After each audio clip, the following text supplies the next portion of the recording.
kami dari kelompok 9 yang beranggotakan saya Desi Rahayu, saya Muhammad Aryansyah, dan saya Vina Severiani. Di sini kami akan mempresentasikan materi pertemuan ke-18 tentang pengiriman uang secara warkat dan elektronik dari mata kuliah Hukum Bisnis dan Regulasi.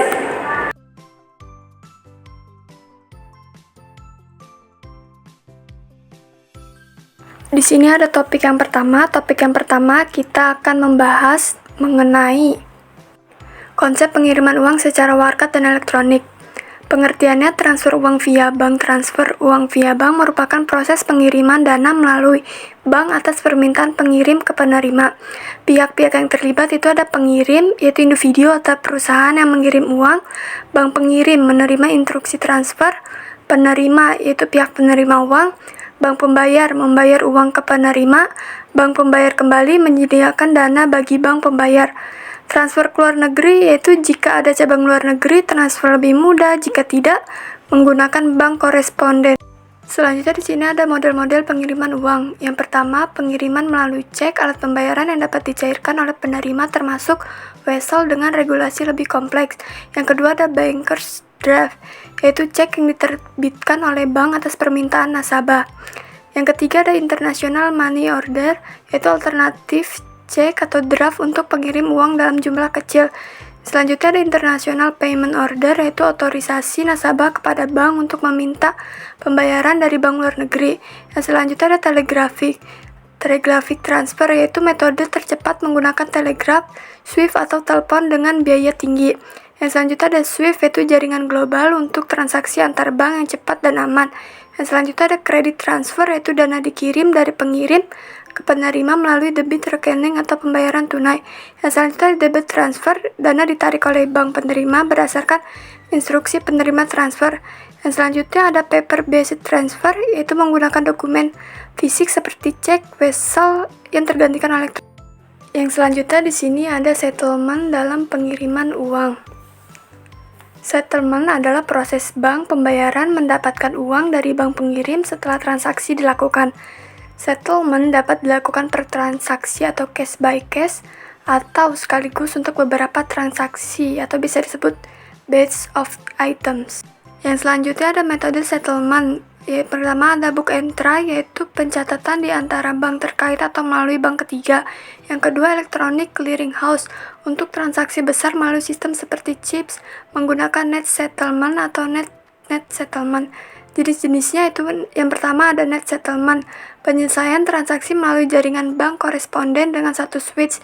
Yang kedua ada net settlement, yaitu semua transaksi dihitung dalam satu saldo kredit atau debit untuk setiap bank partisipan dengan distribusi kerugian berdasarkan aturan-aturan tertentu. Selanjutnya di topik 2 ada finalitas dalam transaksi transfer. Yang pertama, pengertian finalitas dalam transaksi transfer. Finalitas terjadi saat transaksi dianggap selesai dan tidak bisa dibatalkan, sehingga semua pihak harus memenuhi kewajibannya. Berikutnya, teori finalitas. Pertama, debit transfer. Final saat pembayaran diputuskan rekening di debit atau tenggat pembatalan lewat. Yang kedua, kredit transfer. Final saat bank penerima menerima dana, rekening dikreditkan atau tenggat pembatalan lewat. Berikutnya, konsekuensi hukum. Pertama, rekening penerima bertambah dan bisa digunakan. Kedua, rekening pengirim berkurang dan kewajiban hukumnya selesai. Berikutnya, dampak finalitas. Dampak pertama, rekening penerima bertambah dan bisa digunakan. Dampak kedua, rekening pengirim berkurang, kewajiban hukumnya selesai. Selanjutnya ada electronic funds transfer atau EFT. EFT menggantikan metode berbasis kertas dengan teknologi elektronik. Perubahan ke sistem elektronik. Yang pertama, SWIFT menggantikan telegraphic transfer. Yang kedua, penggunaan MICR, standar ISO, dan instruksi transfer berbasis komputer. Berikutnya ada keamanan.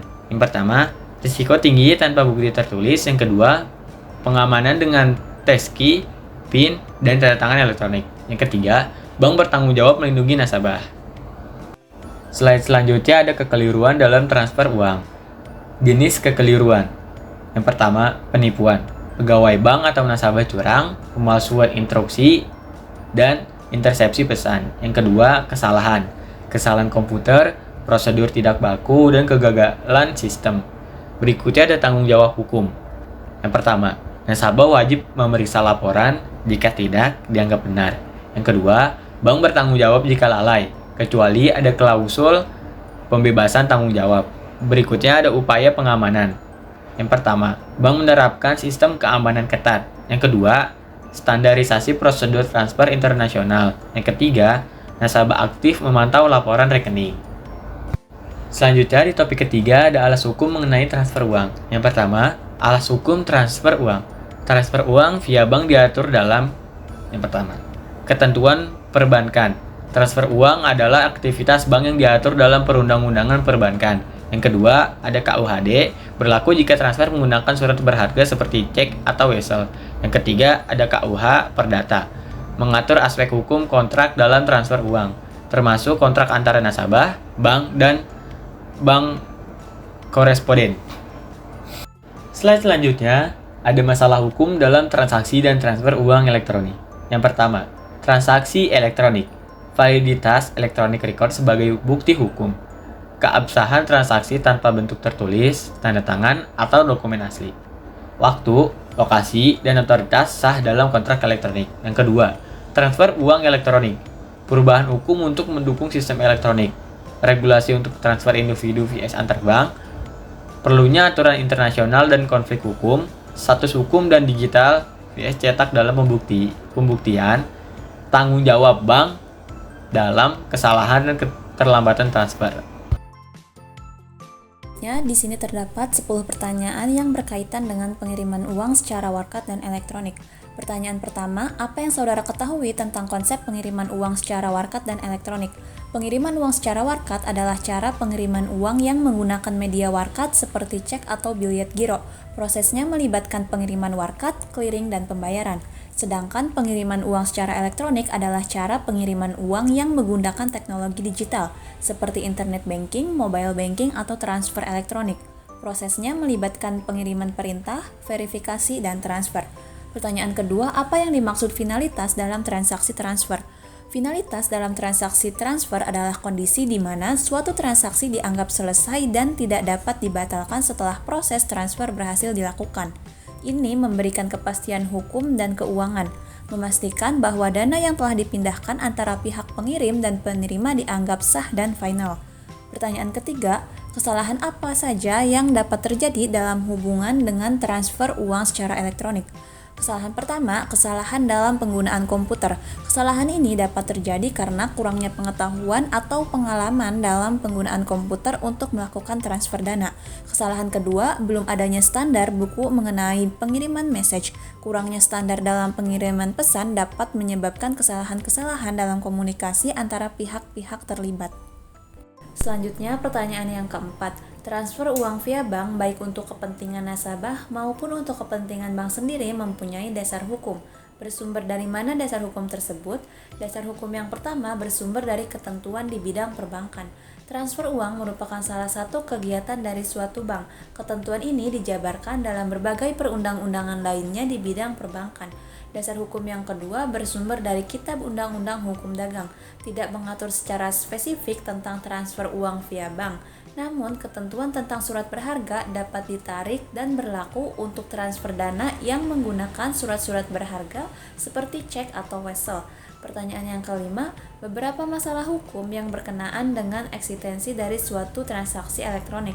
Masalah yang pertama yaitu perubahan sistem tata hukum. Yang kedua, tipe transaksi finansial.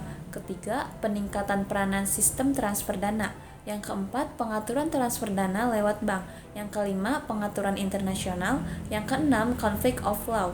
Yang ketujuh, status hukum data. Yang kedelapan, rahasia bank. Kesembilan, ketentuan hukum tentang format autentikasi. Yang kesepuluh, tanggung jawab bank penerima transfer. Yang kesebelas, pertanggungjawaban dalam transfer dana elektronik.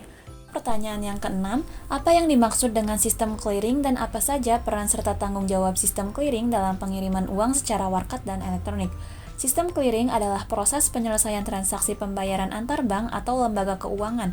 Dalam sistem ini, transaksi dapat dilakukan menggunakan warkat seperti cek atau biljet giro, atau secara elektronik seperti transfer dana. Peran dan tanggung jawab sistem clearing meliputi, yang pertama menghubungkan bank dalam transaksi antar bank. Yang kedua, memverifikasi dan memvalidasi transaksi. Pertanyaan yang ketujuh, sebutkan beberapa langkah yang dapat diambil jika terjadi keliruan transfer uang. Jika terjadi keliruan transfer uang, langkah-langkah yang dapat diambil adalah: yang pertama, hubungi bank segera untuk melaporkan kesalahan. Yang kedua, verifikasi transaksi dan pastikan detail yang salah. Yang ketiga, cek kebijakan bank terkait pengembalian dana. Dan yang terakhir, hubungi penerima salah untuk meminta pengembalian uang. Pertanyaan yang ke-8, jelaskan bagaimana proses electronic funds transfer dapat mempengaruhi biaya dalam melakukan transfer dana. Electronic funds transfer dapat mempengaruhi biaya transfer dana dengan mengurangi biaya transaksi dibandingkan dengan metode tradisional seperti cek atau transfer manual. Proses EFT menggunakan sistem elektronik untuk memindahkan dana antar rekening yang meminimalkan biaya operasional seperti biaya pencetakan cek atau biaya administrasi terkait pengolahan transaksi manual. Namun, biaya dapat bervariasi tergantung pada jenis layanan EFT yang digunakan, apakah itu transfer domestik atau internasional, serta kebijakan bank atau penyedia layanan terkait. Secara umum, EFT cenderung lebih efisien dan lebih murah daripada metode tradisional. Pertanyaan yang ke-9, jelaskan bagaimana proses EFT dapat mempengaruhi kecepatan dan efisiensi dalam melakukan transfer dana. Proses electronic funds transfer dapat mempengaruhi kecepatan dan efisiensi dalam transfer dana dengan cara mempercepat proses transaksi dibandingkan metode konvensional seperti cek atau transfer manual. EFT memungkinkan transfer dana secara elektronik antar rekening bank dalam waktu yang lebih singkat, bahkan dalam hitungan detik hingga beberapa jam, tergantung jenis transaksi. Pertanyaan yang terakhir, sebutkan beberapa jenis telegraphic transfer yang umum digunakan. Yang pertama ada bank-to-bank transfer, transfer antar bank di negara yang berbeda. Yang kedua ada SWIFT transfer, pengiriman dana menggunakan jaringan SWIFT antar bank internasional. Yang ketiga remittance transfer, transfer uang untuk kebutuhan pribadi atau bisnis. Dan yang terakhir ada cash-to-cash transfer, transfer uang yang dapat diambil tunai di agen atau lokasi tertentu.